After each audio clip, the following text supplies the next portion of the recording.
não vos falo da forma de mandamento, mas para provar pela diligência de outros a sinceridade do vosso amor. Pois conheceis a graça do nosso Senhor Jesus Cristo, que sendo rico, se fez pobre por amor de vós, para que pela sua pobreza vos tornasseis ricos. Desde a queda do homem, o pecado cometido por Adão e Eva foi o motivo pelo qual nos separamos de Deus. Esta separação nos trouxe morte, e esta separação nos trouxe uma condenação de morte eterna. As consequências são terríveis. O ser humano tem se degenerado de geração após geração, desobedecendo ao Senhor em todos os aspectos possíveis e imagináveis.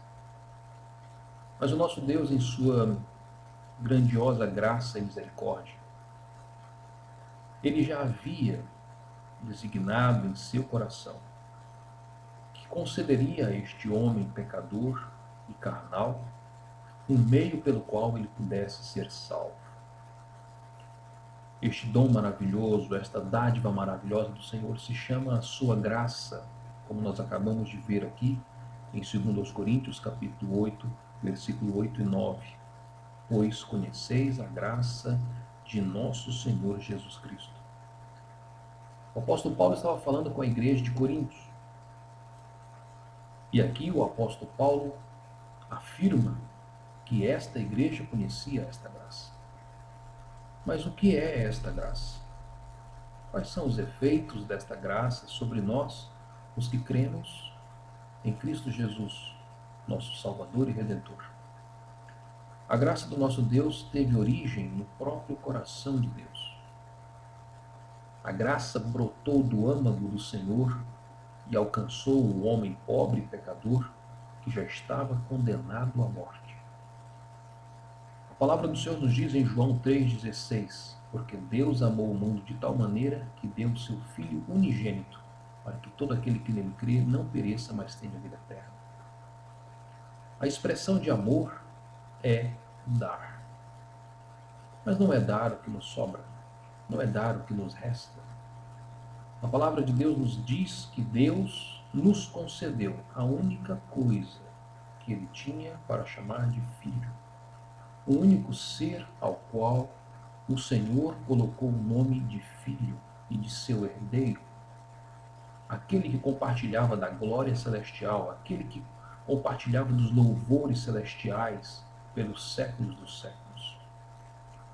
O nosso Deus concede ao ser humano a graça. E o que é esta graça? A graça não é apenas receber a Cristo. A graça, no significado de sua palavra, significa o favor imerecido de Deus. Como nós somos pecadores, a nossa história ela é carregada por duas palavras que fazem grande diferença na nossa vida: misericórdia e graça. Ambas provêm do coração de Deus. A misericórdia de Deus é a qualidade do Senhor que faz com que Deus não nos julgue por aquilo que nós merecemos. Como pecadores, merecemos a morte, pois a palavra do Senhor diz que o salário do pecado é a morte. Enquanto que a graça significa que o Senhor nos concede um favor imerecido, que aquilo que o Senhor nos concede é aquilo que nós não merecemos. Quando nós olhamos para estas palavras, nós percebemos que o amor de Deus transborda o nosso entendimento.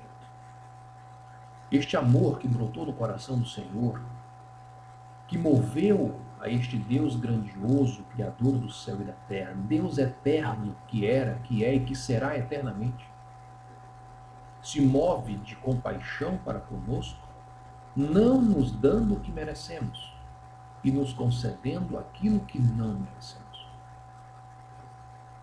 A palavra de Deus nos mostra que Jesus Cristo estava com Deus na criação, compartilhando da deidade, compartilhando das honras e glórias, compartilhando dos louvores dos anciãos, dos anjos, das hostes celestiais.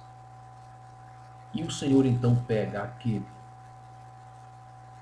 tão valoroso, tão honrado, tão merecedor de honras e glórias, e faz com que ele desça à face da terra, que tome a aparência de ser humano, que tome as características de ser humano, para que ele leve sobre si as nossas dores, os nossos pecados, a nossa condenação.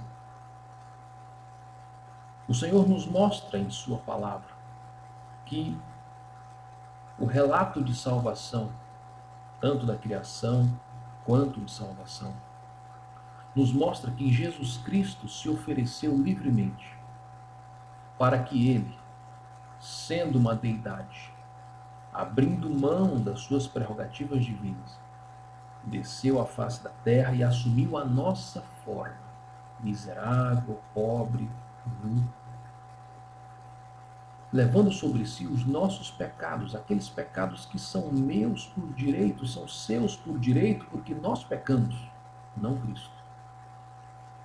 Isso nos mostra a qualidade desta oferta, o valor que esta oferta possui.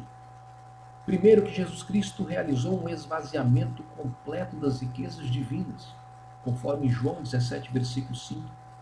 E agora glorificou-me tu, ó Pai, junto de ti mesmo, com aquela glória que tinha contigo antes que o mundo existisse.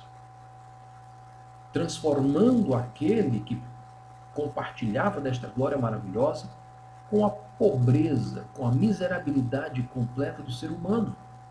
Porque está escrito em Filipenses capítulo 2, versículo 8: e achado na forma de homem, humilhou-se a si mesmo, sendo obediente até a morte e morte de cruz. Nós não conseguimos entender uma motivação tão grande para um Deus abrir mão da sua divindade e assumir a materialidade carnal para agradar o coração de seu Pai, porque assim lhe aprouve. Esta motivação, meus amados, nada mais é do que a expressão do amor. Amor para conosco, porque estávamos condenados à morte. Amor para com o Pai, porque Ele o ama. Conforme nós lemos aqui em 2 Coríntios 8, versículo 9. Porque sendo rico, se fez pobre por amor de vós, para que pela sua pobreza vos tornasseis ricos. O propósito principal que Jesus Cristo se submete a este plano de salvação é realizar a troca dos nossos pecados pela sua riqueza. Porque ele diz em sua palavra: e se nós somos filhos, somos logo herdeiros também, herdeiros de Deus e co-herdeiros de Cristo, se é certo que com ele padecemos, para que também com ele sejamos glorificados. Nós temos esta esperança registrada pelas Sagradas Escrituras.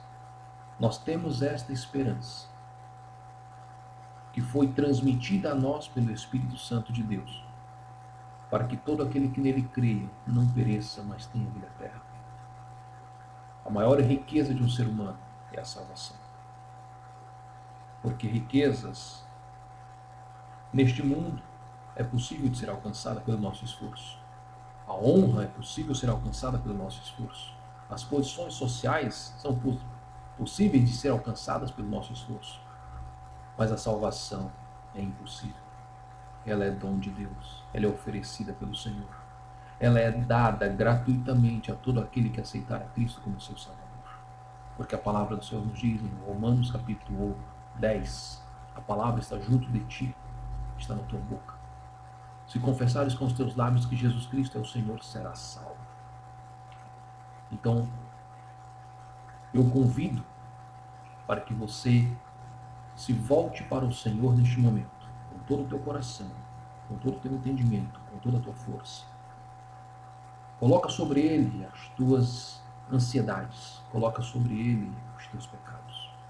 Entrega a tua vida ao Senhor, confia nele e o mais Ele fará.